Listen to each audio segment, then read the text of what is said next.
Hello everyone, welcome to true IAS and PCS. अपने Gupta empire के chapter को हम लोग कंटिन्यू करते हैं और इस लेक्चर में हम लोग बात करेंगे गुप्ता एम्पायर के टाइम पर इनकी पॉलिटिकल व्यवस्था कैसी थी। तो देखो, जो गुप्ता रूलर्स थे ना, वो डिवाइन थ्योरी ऑफ किंगशिप में बिलीव करते थे। उनका ये मानना था कि जो राजा है ना, उसको भगवान, उनका ये मानना नहीं था एक्चुअली। जनता के दिमाग में ये बात बिठाई जाती थी इनको द्वारा ये बोलकर कि देखो, हम आंसरेबल जो है ना सिर्फ भगवान को हैं, किसी और पर्सन को नहीं। तुम हमसे कभी सवाल जवाब नहीं करोगे अगर हमने जो भी करा तुम्हारे लिए, कुछ भी अगर एडमिनिस्ट्रेशन का किसी भी चीज को, किसी भी एक्टिविटी को पार्ट बनाते हैं, क्योंकि हमें भगवान ने भेजा है तुम पे रूल करने के लिए। अब जब कोई ऐसा बोल देता था उस जमाने में, रिलीजन उस जमाने में क्या, धर्म आज भी बहुत बड़ी चीज होती है, धर्म में हमें बड़े सारे सवाल जवाब होते हैं। लेकिन जब मैटर धर्म आ जाता है हमारी जिंदगी में, तो हम बहुत सारी चीजें बोलने से रुक जाते हैं, बच जाते हैं। ये सेम चीज ना, ये सेम चीज प्लेटो ने देखी थी एंशंट ग्रीक सोसाइटी में।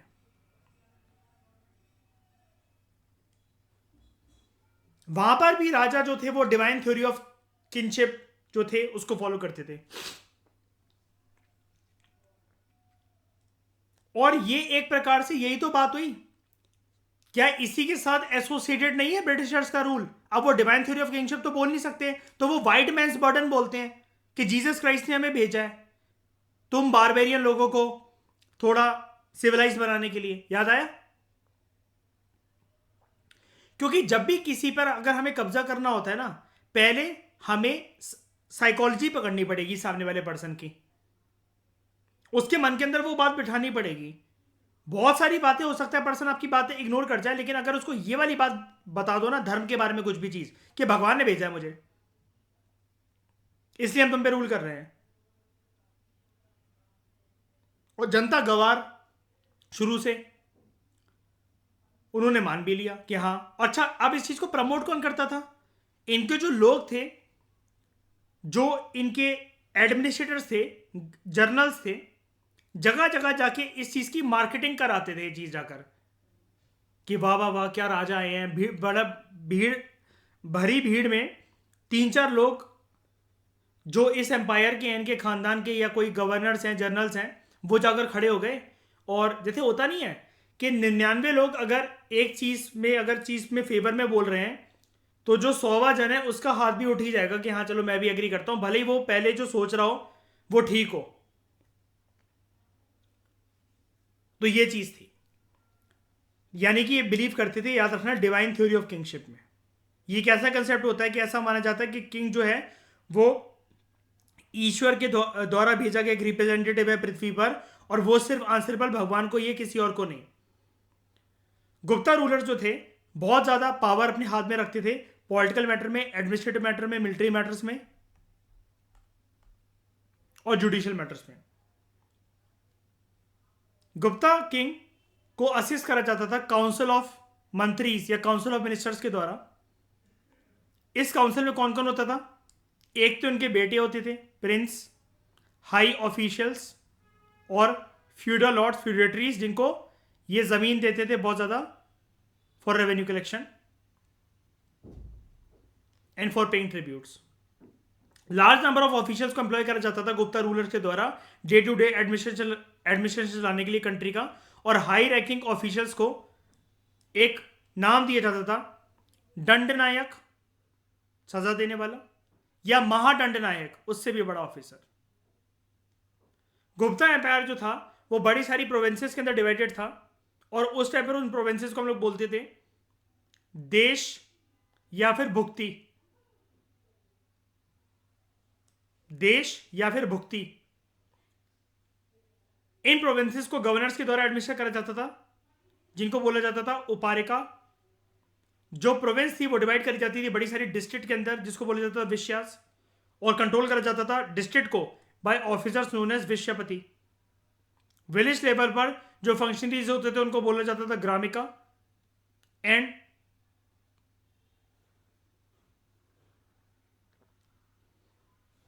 ग्राम मध्य यक्षा, ये टर्म्स आपको याद रखनी है। बहुत सारी टर्म्स की मैच द फॉलोइंग यूपीएससी करवा लेता है कि इस टर्म का क्या मतलब, एंशिएंट टाइम, इस टर्म का क्या मतलब।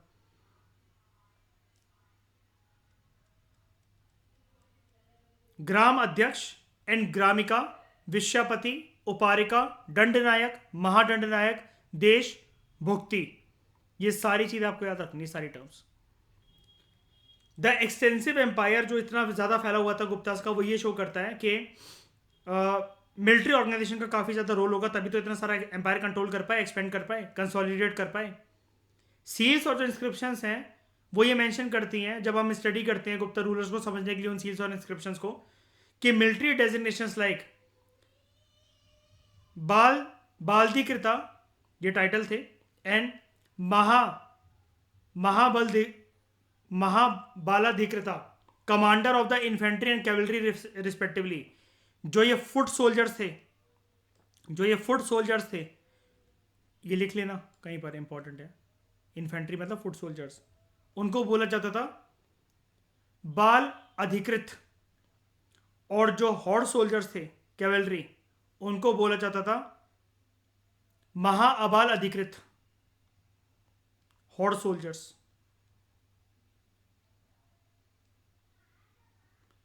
जासूसी करने का सिस्टम भी बहुत बखूबी तरीके से यहां पर देखने को मिलता है हमें। सिस्टम ऑफ एस्पियनाज और स्पाइस, जासूसी करना, और उन ऑफिसर्स को ऐसा बोला जाता था जो सीक्रेट एजेंट टाइप ऑफ होते थे, दूतकास या दूतकास भी बोलते हैं इनको, दूतक भी बोलते हैं इनको, pronunciation doesn't matter at all, आपकी मर्जी, आप जो मर्जी बोलो, बस आपको याद आ जाना चाहिए एग्जाम के अंदर। चलो फिर उसके बाद बात करते हैं हम लोग सोसाइटी एंड इकोनॉमी की, लैंड एंड द पीसेंट्स। सबसे पहले इसके बारे में पढ़ते हैं।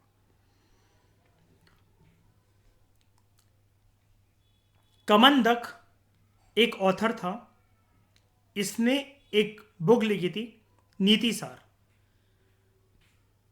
इसने बताया इस बुक में क्या ग्रेटनेस रॉयल्टी वाली ट्रेजरी थी गुप्ता रूलर्स की, और इसने अपनी बुक में यह भी बताया कितना खजाना था इनका, कितना पैसा था इनके पास, और वो पैसे आते कहां कहां से थे इनके पास। तो देखना ध्यान से, अगर आपको कभी भी रेवेन्यू सोर्सेस लिखने होंगे या रिचनेस लिखनी हो किसी एम्पायर की, गुप्ता एम्पायर की, तो आप ध्यान से सुनना, अंकिता, शाइनी, सब लोग, इसके कंधे पे रखकर बंदूक चलाना आप, कि हमें गुप्ता रूलर्स के रिचनेस, रॉयल्टी, ट्रेजरी, रेवेन्यू और रेवेन्यू सोर्सेस के बारे में इससे पता लगता है, और फिर लिखना कि कहां कहां से पैसा आता था। समझ गए? ये चीज ना 2 नंबर एक्स्ट्रा दे देगी इसके कंधे पे रख के बंदूक चलाओगे तो। क्या आप उनको ये प्रूव कर दोगे? मैं नहीं कह रहा हूं, मैं उस टाइम पर जिंदा नहीं था, मैं उस टाइम पर जिंदा नहीं थी, ये कह रहा है, इसने बताया मुझे। ओके, मिलिट्री कैंपेन्स जो थी राजाओं की, लाइक समुद्रगुप्त, देवर फाइनेंस थ्रू रेवेन्यू सरप्लसेस। जो अब मिलिट्री कैंपेन करना है, कहीं पर कब्जा करना है, घोड़ा, इतनी सारी फोर्सेस, उनका खाना पीना, तलवारें, पैसा लगेगा कि नहीं लगेगा? तो ये जो रेवेन्यू सरप्लस आता था, एक्स्ट्रा रेवेन्यू जो आता था, उससे फाइनेंस करा जाता था किसी भी युद्ध को, किसी भी आक्रमण को। यानी कि आप एक चीज समझ गए, आपका कोई खर्चा, आपको ट्रैवल करना है, मतलब मान लो अमित, आपको ट्रैवल करना है कहीं पर, आप 30,000 रुपए खर्च करना नहीं चाहते, आपने उसको कोई इन्वेस्ट कर दिया, ऊपर की आपको उससे 5 से 7,000 की कमाई हुई, आपने कहा इससे ट्रैवल करूंगा मैं। ये चीज है, ये सरप्लस हुआ कि नहीं हुआ आपका? ये रेवेन्यू सरप्लस हुआ, यही चीज है। लैंड टैक्स जो था वो मेन रेवेन्यू था सरकार के पास, इनकी सरकार के, इनकी गवर्नमेंट, इनकी पॉलिटी के पास, मतलब समझ जाओ सरकार क्या मतलब, यहां पर मतलब क्या है। पीजेंट्स की कंडीशन लेकिन बहुत ज्यादा पथेटिक थी, बहुत ज्यादा। कुछ भी हो जाए ये रहम नहीं करते थे कि बारिश हो रही है, बारिश नहीं हो रही है, सूखा पड़ गया है, कुछ भी कर गया है, इनको बोला जाता था टैक्स तो बेटा तुम्हें पे करना पड़ेगा। और टैक्स पे करने के अलावा जो लोग टैक्स पे नहीं करते थे ना, तो उनको नौकरों की पोजीशन पर लाकर जाके पटक दिया जाता था कि अब तुम बंधुआ नौकर की जिंदगी बिताओगे सिर्फ तुम्हें रोटी और प्याज मिलेगा खाने को। ऐसा गुप्ता रूलर्स डायरेक्टली नहीं करते थे, उनके नीचे जो फ्यूडेटरी लॉर्ड्स काम कर रहे थे ना, वो करते थे। अब देखो होता क्या है, मैं तुम्हें एक बात बताता हूं करप्शन कैसे आती है।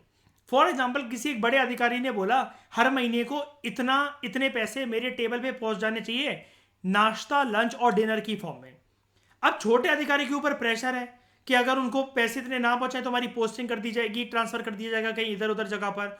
तो वो ग्राउंड लेवल पर जाकर करप्शन करते हैं। हमने जब इनको शुरू में पढ़ा तो ये चीज देखी कि नहीं देखी कि ये फ्यूडल लॉर्ड्स के ऊपर प्रेशर डालते थे कि उनको ट्रिब्यूट देना पड़ेगा।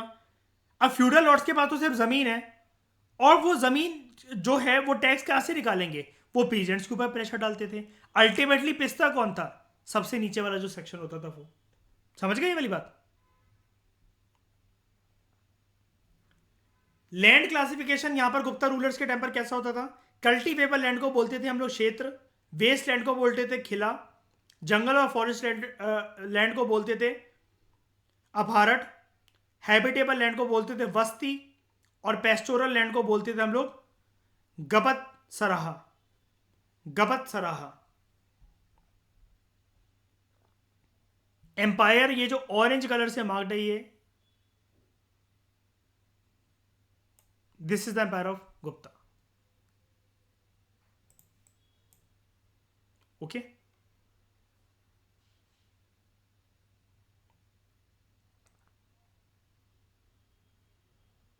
ठीक है।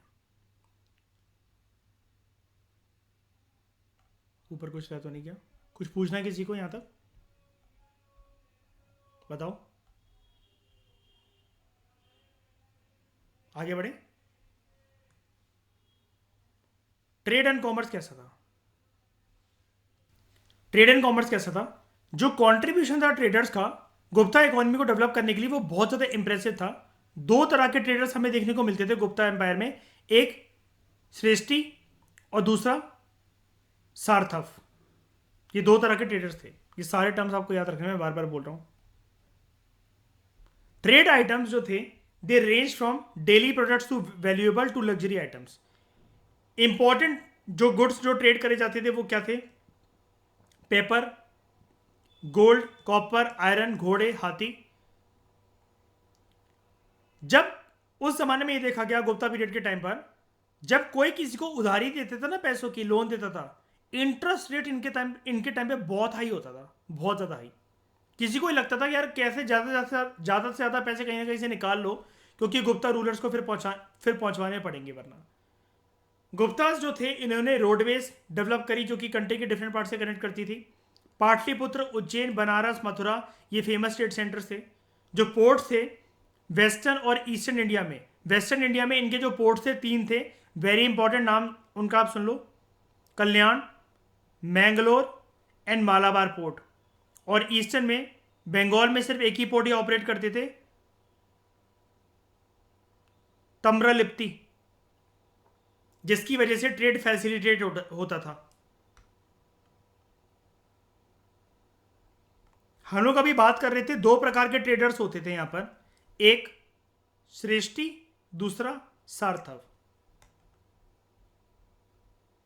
क्या डिफरेंस था इन दोनों में। जो श्रेष्ठी ट्रेडर्स थे they usually settled as a standard place.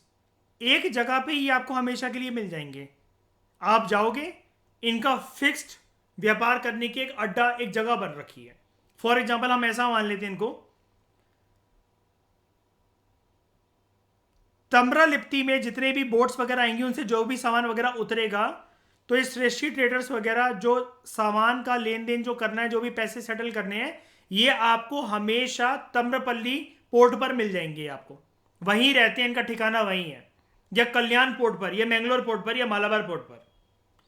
जो सार्थव ट्रेडर्स थे ये सामान को आना जाना ले जाना करते थे एक जगह से दूसरी जगह, बियॉन्ड द कंट्री ऑल्सो। ये कैरावान ट्रेडर्स थे जो कि गुड्स को डिफरेंट प्लेसेस में लेकर जाते थे।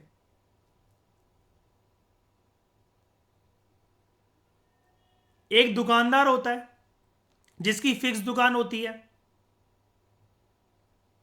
एक दुकानदार होता है शैली जिसकी फिक्स दुकान होती है, जहां से हमारे घर पे दूध, आटा, ब्रेड ये सब आता है, ठीक है। लेकिन ये वाला काम अमित अमेजन वाले भी तो करते हैं। और एक जगह पर जो फिक्स शॉप है जिस पे आप बचपन से जा रहे होगे, जिनको जानते होगे, ये अंकल वो अंकल, उनकी भी शॉप रहती है। रात रात होने भी वाली हो, कोई चीज़ इंपॉर्टेंट चाहिए पड़ी हो, कोई गेस्ट आ रहे हैं, मम्मी बोल देगी ज़रा अंकल को फ़ोन करके बोलते 5 मिनट के लिए दुकान और खोल लेंगे ज़रा अपनी, मैं आ रहा हूँ, कुछ सामान चाहिए इंपॉर्टेंट। लेकिन ये चीज़ अमेजन से एकदम से पॉसिबल नहीं है।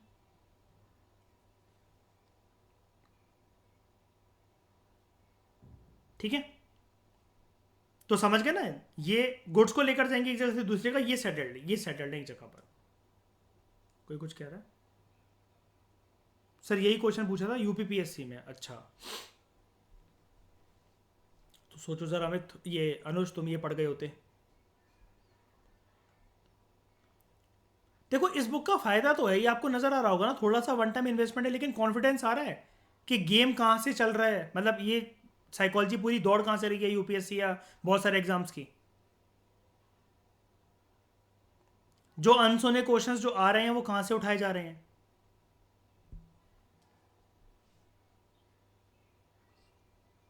नालंदा यूनिवर्सिटी, नालंदा यूनिवर्सिटी पनपती है, फ्लरिश करती है, प्रॉस्पर होती है under the patronage of the Gupta empire, 5वीं और 6ठी शताब्दी में, and later under the emperor Harsha of Kannauj. Nalanda के अंदर बुद्धिज्म जो था वो मेन सब्जेक्ट ऑफ स्टडी था, दूसरे सब्जेक्ट भी पढ़ाए जाते थे जैसे योगा, वैदिक लिटरेचर और मेडिसिन। ह्यून सेंग जो चाइनीज पिलग्रिम था, उसने बड़े सारे अपने ईयर से स्पेंड करे इन स्टडिंग बुद्धिज्म। अगर इसके कैंपस की बात करें, जैसे कॉलेज का कैंपस होता है ना, तो यहां पर 8 महापाठशाला थी और 3 लार्ज लाइब्रेरीज थी। नालंदा को नालंदा को तोड़ फोड़ दिया गया था, पूरी तरीके से डिस्ट्रॉय कर दिया गया था टर्किश मुस्लिम्स के द्वारा, जिनको हम लोग बोलते थे मामलुक्स। हम लोग मामलुक डायनेस्टी के बारे में भी पढ़ेंगे आगे चलकर। अंडर बख्तियार खलजी, और आज के टाइम में ये यूनेस्को वर्ल्ड हेरिटेज साइट है। क्या ये बख्तियार खलजी का खिलजी सल्तनत से कुछ भी लेना देना है?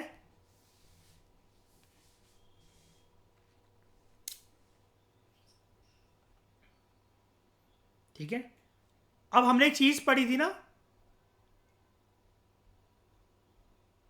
ये वाली चीज,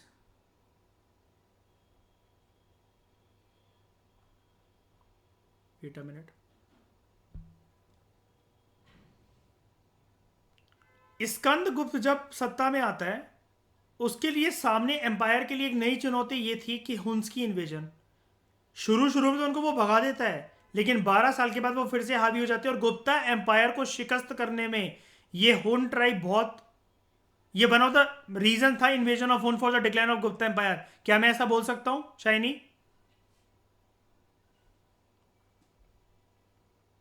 अंकिता बोल सकता हूं मैं ऐसा? अमित, हुन्स की invasion was one of the factor for the decline of Gupta empire.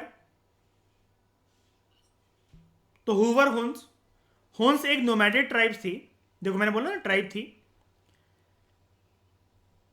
Under the great Attila, Rome से गुजरते हुए, कॉन्स्टेंटिनोपोल से होते हुए, ये जगहों के नाम है सारे के सारे, इतनी सारी जगह पर इन्होंने अपना खौफ फैला रखा था। इन ट्राइब्स के साथ हुन्स के साथ एक एसोसिएटेड ट्राइब मानी जाती है वाइट हुन्स। यही जो, मतलब विद इन द हुन्स, इसको ऐसे बनाता हूं मैं, विद इन द हुन्स, ये हुन्स एक बड़ी कैटेगराइजेशन थी। इसके अंदर आप ये मान लो कि छोटा सा एक ये पार्ट था जिनको हम लोग बोलते थे वाइट हुन्स। ये वाइट हुन्स ही थे जो हिंदुस्तान चले आते हैं थ्रू सेंट्रल एशिया। रेगुलर इन्होंने इन्वेजन करी, and they were giving trouble to all Indian frontier states.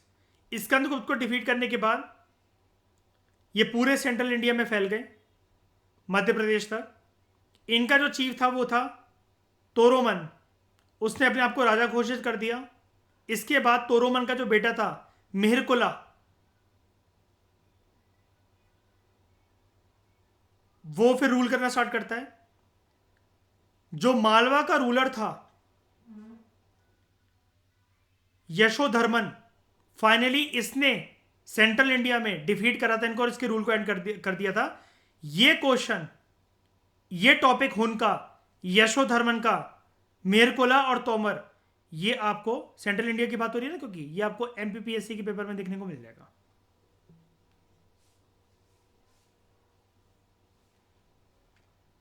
ये तोरोमन जो एक हुन चीफ था, ये उसके सिक्के हैं। ओके, अगर कभी क्वेश्चन आ जाए ना एमपीपीएससी या यूपीपीएससी में, write a note on Hun invasion and how it was responsible for the decline of Gupta empire, क्या अब आप लिख पाओगे इस चीज को? गुप्ता एम्पायर को तो डिक्लाइन कर ही दिया था ना। यशोधर्मन क्या गुप्ता एम्पायर से है? ये यशोधर्मन गुप्ता एम्पायर से है। इसने हरा दिया था हुन्स को बाद में, लेकिन हुन्स ने तो शुरू शुरू में परास्त कर ही दिया ना। किसको? स्कंदगुप्त को। बताओ, समझ में आया ये वाली बात?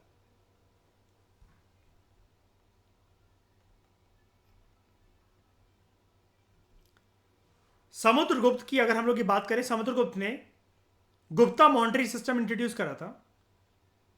कुषाण के जो सिक्के थे, कुषाण राजाओं के जो सिक्के थे, they proved as inspiration to Samudragupta. Gupta के जो गोल्ड कॉइन्स थे, इनको बोला जाता था दिनार। गुप्ता रूलर्स ने बड़े सारे सोने के सिक्के इशू करे, लेकिन कुछ कुछ चांदी और कॉपर के सिक्के भी थे। हाउएवर, गुप्ता पीरियड के बाद हमें गोल्ड कॉइन्स में सर्कुलेशन कम देखने को मिलती है, और यह चीज हमें देखने को मिलती है कि उतनी ज्यादा एम्पायर की प्रॉस्पेरिटी रह नहीं गई थी। एक बार इस बक्से को देख लो, इस लास्ट लाइन को, पोस्ट गुप्ता पीरियड में। एक बार इसको समझने की कोशिश करो हिंदी में कन्वर्ट करके। गुप्ता पीरियड के बाद हमें गोल्ड कॉइन्स की सर्कुलेशन कम देखने को मिलती है, जो कि यह डिक्लाइन करता है कि एम्पायर उतना प्रॉस्परस रह नहीं गया था। और एक बारी 2017 का यूपीएससी का एक क्वेश्चन देखो, how do you justify the view the level of excellence of Gupta numismatic art, सिक्कों का यानी कि मतलब, it is not at all noticeable in later times. मैं कह रहा हूं अभी तक आपने जितनी नॉलेज गेन करी है, अभी तक सिर्फ एक पॉइंट ही मिला भले ही आपको, कि ये जो कह रहा है कि it is not at all noticeable. जब अब मैं इस चीज को प्रूव करूंगा कि क्यों नोटिसेबल नहीं है, गुप्ता के द्वारा बनाए गए सिक्के बाद में क्यों नोटिसेबल नहीं है इन द लेटर टाइम्स। क्या ये लेटर टाइम्स जो है वो यहां से नहीं पूछ रहा है क्वेश्चन, पोस्ट गुप्ता पीरियड से? और क्या मैं एक पॉइंट ये नहीं लिख सकता क्या इसके रीजन में कैसा क्यों हुआ कि एम्पायर की आगे चलकर फ्यूचर में जो और एम्पायर्स आए, पोस्ट गुप्ता एम्पायर्स, उनकी उतनी प्रॉस्पेरिटी नहीं थी, उनकी प्रॉस्पेरिटी डिक्लाइन हो गई थी जितनी गुप्ता एम्पायर्स में थी कंपैरेटिवली। भले ही एक लाइन मिली, लेकिन मिली तो सही। और क्या इस क्वेश्चन की इंस्पिरेशन आपको यहां से नहीं दिख रही है? इस वाले पार्ट से, सिर्फ इतने पार्ट से, पोस्ट गुप्ता, यही चीज को वो करके पूछ रहा है।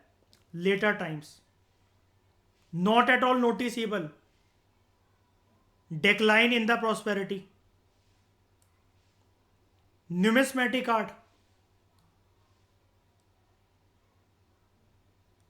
सिक्के। ठीक है,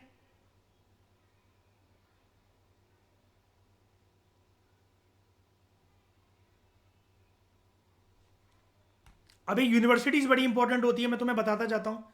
इस क्वेश्चन को देख लो, साल 2014 का।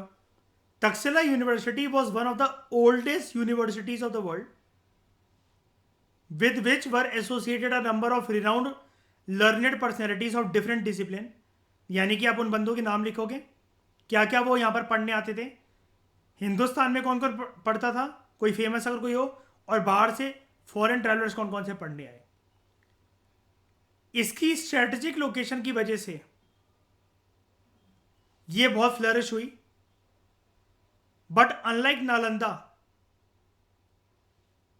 It is not considered as a university in modern sense. आपको जस्टिफाई करना है तो आप नालंदा में भी लिखोगे कि क्या क्या चीजें की चीजें थी, क्या क्या नहीं थी, कौन कौन पढ़ने आता था, क्या नहीं था। बस आपको एक चीज को प्रूव करना था कि तक्षशिला को यूनिवर्सिटी आज के टाइम में बिल्कुल नहीं माना जाता है, लेकिन नालंदा को फिर भी माना जाता है। मॉडर्न सेंस में आपको ये चीज़ बतानी है। मतलब कुछ फीचर जो आज भी नालंदा में एसोसिएटेड है, लेकिन वो तक्षशिला यूनिवर्सिटी में जो पहले हुआ करते थे वो खो गए।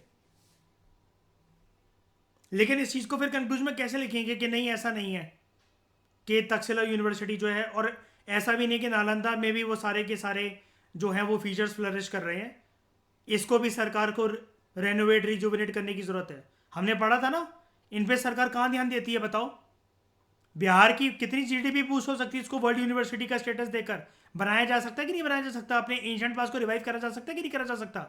पाकिस्तान जीडीपी को इतना ज़्यादा बूस्ट कर सकता था अपनी। हड़प्पा और मेसोपोटामिया को, मेसोपोटामिया कह रहा, सॉरी, हड़प्पा और मोइंजोडारो को रिवाइव करके, और जो भी साइट्स वहां पर हैं पाकिस्तान के अंदर जो अब वो शामिल हैं, लेकिन पाकिस्तान ने ध्यान ही नहीं दिया। हमने प्रीवियस लेक्चर में तो पढ़ा था, वो देख लो बुद्धा की मूर्ति तालिबानियों ने कैसे गोली मार मार कर वो कर दी।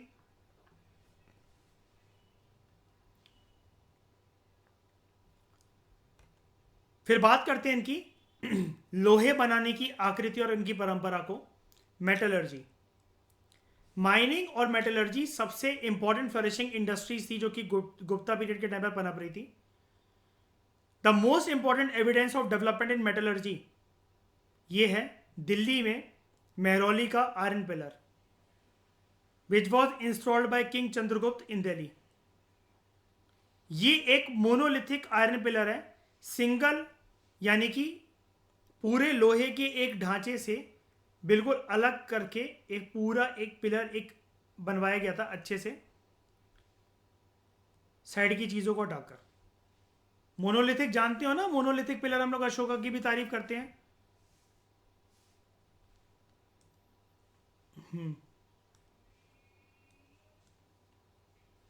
शाइनी, मोनोलिथिक के बारे में पता है आपको? मोनोलिथिक स्ट्रक्चर्स क्या होते हैं? हाँ, रॉक्स में जैसे क्या होता है, फॉर एग्जांपल जैसे एक ये चट्टान है, एक ये पहाड़ है, फॉर एग्जांपल ऐसे ऐसे ही होते हैं पहाड़ों की शेप, ऊपर खापड़ थी, ठीक है। तो अशोका या पुराने रूलर्स क्या करते थे, फॉर एग्जांपल, अब ये चीज़ कितनी डिफिकल्ट है कि बिना चिपकाए हुए इस चट्टान को इस प्रकार से काटना कि अंदर एक ऐसा बेहतरीन तरीके से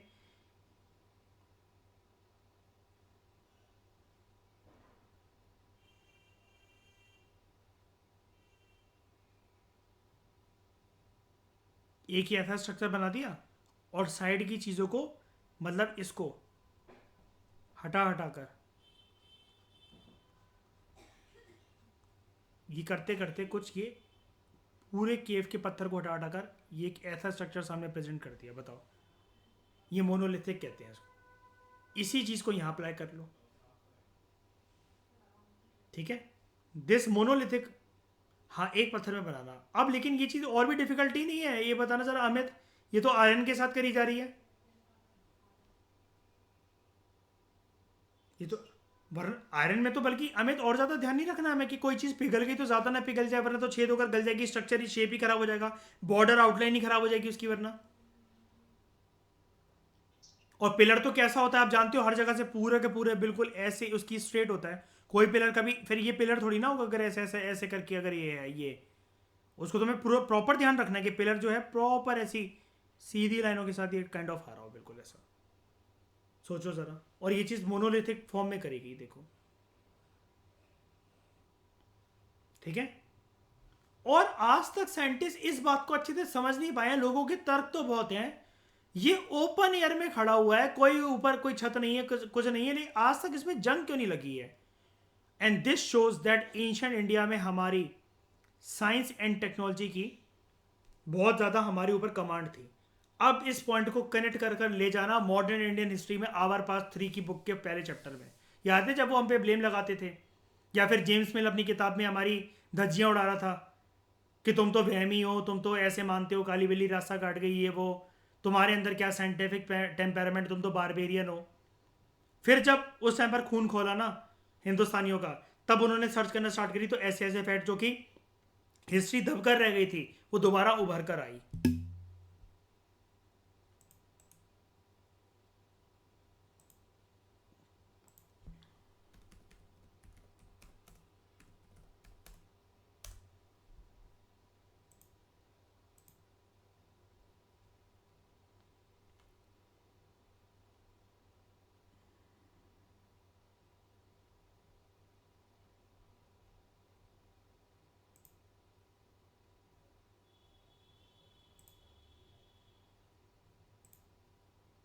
ये है वो।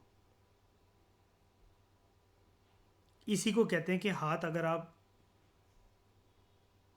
कंबाइन कर जो मैंने आपको बताया ना कि अगर आप जोड़कर खड़े हो जाओ और टच कर लिया अगर आपने अपने हाथ को, तो मुराद पूरी। लेकिन देखो आज तक इस पर जंग नहीं लगी। देखो इतने सालों से खड़ा हुआ है देखो, लेकिन फिर भी इंटैक्ट तो खड़ा हुआ है ना। देखो ये देखो, नॉर्मल पिलर नहीं है ये, मतलब इसकी जितनी प्रशंसा करी जाए कम है। ओपन एयर में खड़ा हुआ है नीचे देखो। और यहीं पर बगल में ये किसके बगल में है? ये है वो पिलर कुतुब मीनार के बगल में। ये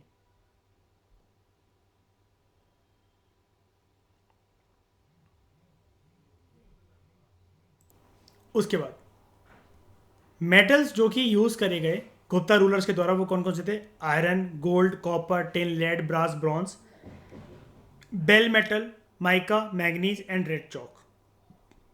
ये याद रखना, ये याद रखना, ठीक है।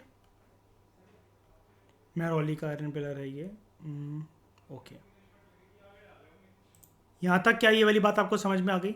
थोड़ा सा इलेबोरेट है, लेकिन गुप्ता एम्पायर इतना छोटा भी नहीं है ना कि हम उसको अवॉइड कर सकें। लेकिन ठीक है, आराम आराम से मैं इसलिए पढ़ा रहा हूँ ताकि जब हम स्टैंडर्ड चीज़ों से पढ़ेंगे तो सारी चीज़ें, इतने सारे रूलर्स, उनके इतने सारे कॉन्ट्रीब्यूशन सब मिक्स ना हो जाए आपके दिमाग में। तो क्या ये चीज़ यहाँ तक समझ में आई? ओके, इस डिस्कशन में फिलहाल इतना ही। Thank you very much for discussion.